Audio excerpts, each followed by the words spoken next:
नमस्कार. आजच्या या विश्लेषणात आपण एका भयंकर वास्तवावर बोलणार आहोत. आपली माती आज खरोखरच एका गंभीर संकटात आहे. फक्त विक्रमी उत्पादनाच्या हव्यासापोटी आपण आपल्या सुपीक जमिनीचं भविष्य गुपचूपपणे उद्ध्वस्त तर करत नाहीये ना, हा मोठा प्रश्न आहे. आजकाल होते काय? जास्तीत जास्त उत्पादनासाठी युरिया आणि DAP सारख्या रासायनिक खतांचा अक्षरशः वारेमाप वापर सुरू आहे.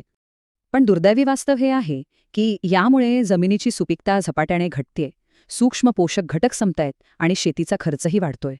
हे संकट इतकं भयानक आहे की खुद्द पंतप्रधान नरेंद्र मोदींनाही आपली माती वाचवण्याचं देशव्यापी आवाहन करावं लागलंय.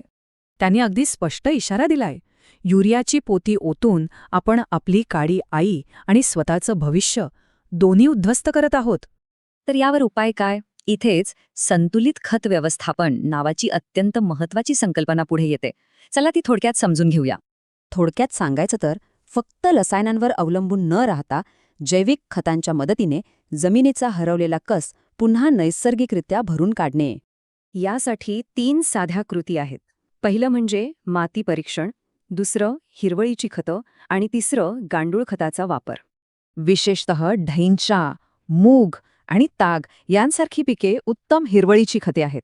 ही पिके जमिनीचे नैसर्गिक पोषण जबरदस्त वाढवतात.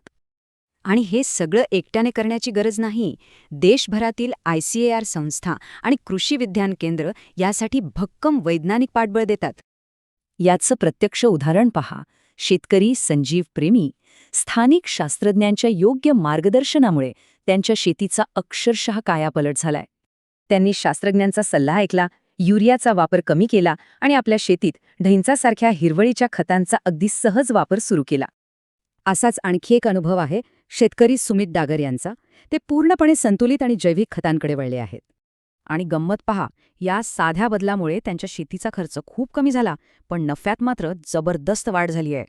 म्हणजेच सर्वात महत्त्वाचा मुद्दा असा की हे संतुलित खत व्यवस्थापन फक्त जमीनच वाचवत नाही, तर शेतीला अधिक फायदेशीरही बनवतं. थोडक्यात सुरक्षित माती म्हणजे सुरक्षित भविष्य.